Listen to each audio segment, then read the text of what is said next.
नमस्कार दोस्तों, स्वागत है आप सभी का हमारे इस YouTube चैनल में। जी हाँ, आइए आज हम सभी जानते हैं गुंजा के फायदों के बारे में। जी हाँ, गुंजा बरसात के मौसम में उगने वाला एक पौधा है, जड़ी बूटी है।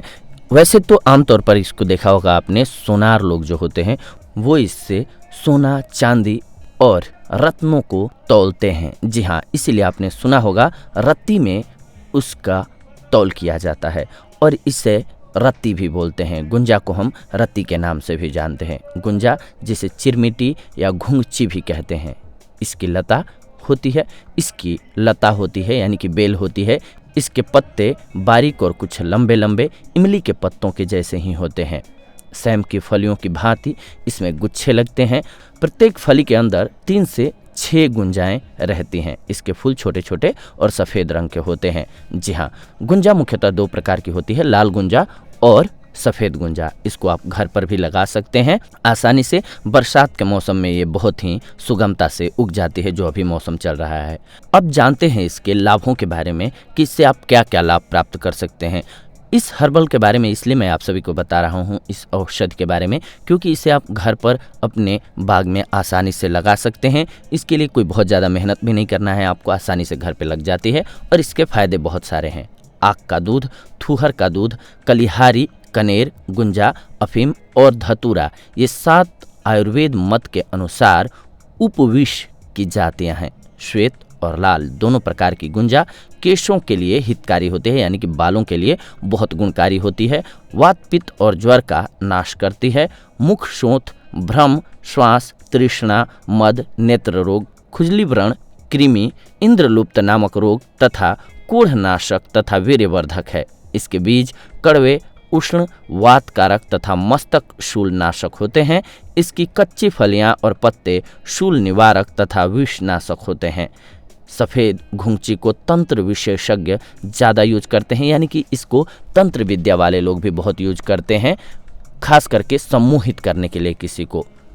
अब आइए जानते हैं हम सभी इसके लाभों के बारे में कि ये किन किन बीमारियों में आपको लाभ पहुंचाती है। इसकी जड़ मूल जल के साथ घिस करके अगर आप नाक में डालते हैं तो इससे मस्तक शूल, अर्धमस्तक शूल यानी कि आधे सिर का दर्द और सिर का दर्द, आँखों के सामने अंधेरा आ जाना, रतौंधी, ये सब बीमारियां नष्ट हो जाती हैं, दूर हो जाती हैं सिर्फ इसके रस को नाक में डालने से। स्वर भंग हो गया है, यानी कि आपका गला खराब हो गया है, गले से आवाज़ साफ न निकल रही हो, तो गुंजा की पत्तियों को चबाइए और धीरे धीरे निगलते जाइए। इससे आपको लाभ होगा, आपका गला खुल जाएगा। ये वात रोगों में भी बहुत ही लाभकारी है। शरीर के जिस अंग में वात का प्रकोप हुआ हो तो वहाँ के बालों को उस तरह से साफ करके घुघुई को जल में पीस करके लेप कीजिए, यानी कि वहाँ पर लगाइए, आपको अवश्य लाभ प्राप्त होगा।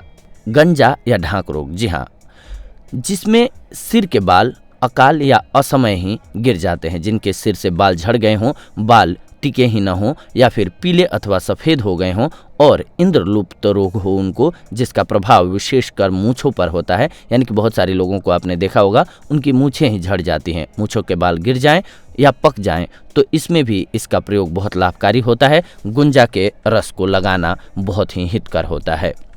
गुंजा की जड़ या फलों को भिलावे के रस में घिस कर लेप करना बहुत लाभकारी है, अथवा इसके फलों और जड़ों को भिलावे और कटेरी के साथ बराबर मात्रा में महीन पीसकर शहद मिलाकर के लेप करने से दुस्साध्य खालिती यानी कि गंजा रोग यानी कि आपके बाल झड़ने की समस्या नष्ट हो जाती है। गुंजा की जड़ और फल दोनों का चूर्ण करके कटेरी के पत्तों में रस में खरल कर लीजिए।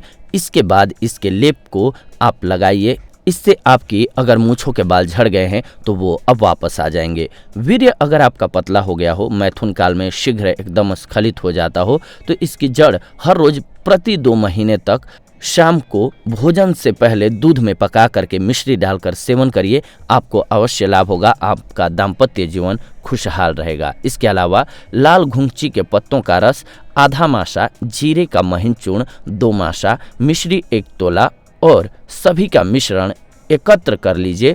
सुबह शाम यानी कि मात्र 7 दिन इसको सेवन करना है आपको, सुबह शाम।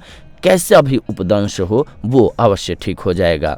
ये बहुत ही गुणकारी औषधि होती है इस स्थिति में। लेकिन इसी के साथ साथ ये कुछ स्थितियों में आपको नुकसान भी दे सकती है। जी हाँ, जितनी गुणकारी है उतनी ही हानिकारक भी हो सकती है। गुंजा को यदि पकाकर शुद्ध न करके ऐसे ही आपने उपयोग कर लिया तो ये आपके लिए कई उल्टी कराने वाली हो सकती है।